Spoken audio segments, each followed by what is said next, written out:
Full face using new makeup products, let's go. Kinakabahan ako, di ko alam bakit first time kong gagawa ng video na ganito kasi, but are you spotting your favorites? Okay, for foundation, let's use the L'Oreal Infallible Skin Tint.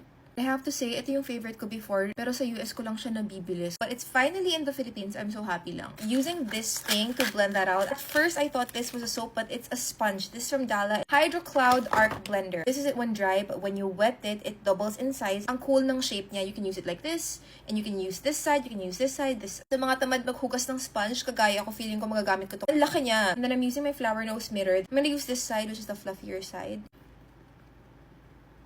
Okay, that feels really soft and ang sarap hawakan ng sponge, not gonna lie. Ang laki ng sponge, feeling ko na blend yung foundation ko in less than a minute.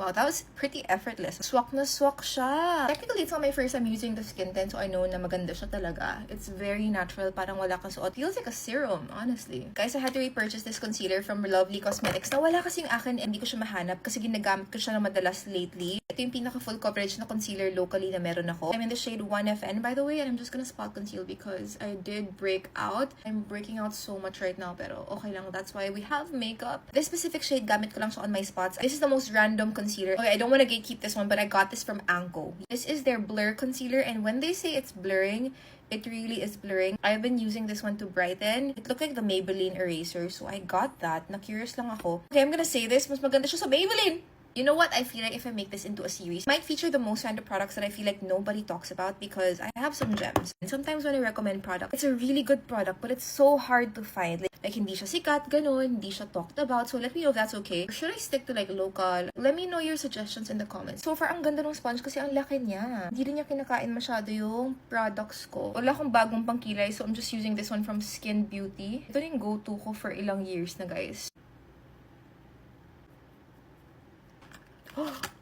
Wait, comes with a cloth? Okay, I got my first Tom Ford makeup product. Wait, ibalik natin. I've never had a Tom Ford makeup product, so this is her. How do you even open this? Deserve ko ba to? Okay, oh. Okay, like this. Shade and Illuminate Cream Contour and Cream Highlight Duo from Tom Ford. Ako masyado mag-carry the way. But, oh, that's such a pretty shade. More of a bronzer though than contour. I'm gonna use this as a bronzer na kasi mahal siya. Sis, dapat bronzer and contour. Duo na to dapat, diba? In all fairness, ang bilis ng i-blend. That is so pretty. I have another new product though. This is from SheGlam. It's their bronzer. Also really good. And I just want to show you guys that you can still get really good products kahit na mas affordable sila. Hazelnut Latte yung shade niya. Look at that. Yung SheGlam kasi, it also blends really nicely. Of course, different sila. Like, SheGlam is liquid.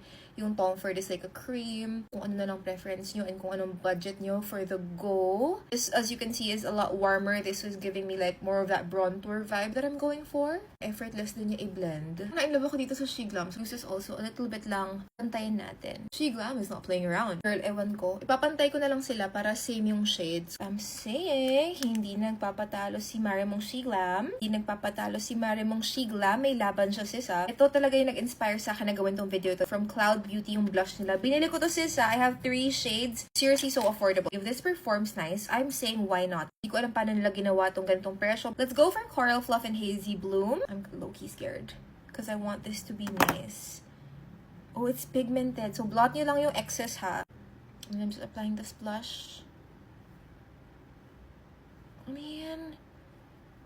I mean, such a fresh color. Pretty pigmented, blendable too. Hindi ako nahirapan i-blend or anything. Hindi nyo na-disrupt yung foundation ko. Reblending everything with the same Dallas sponge.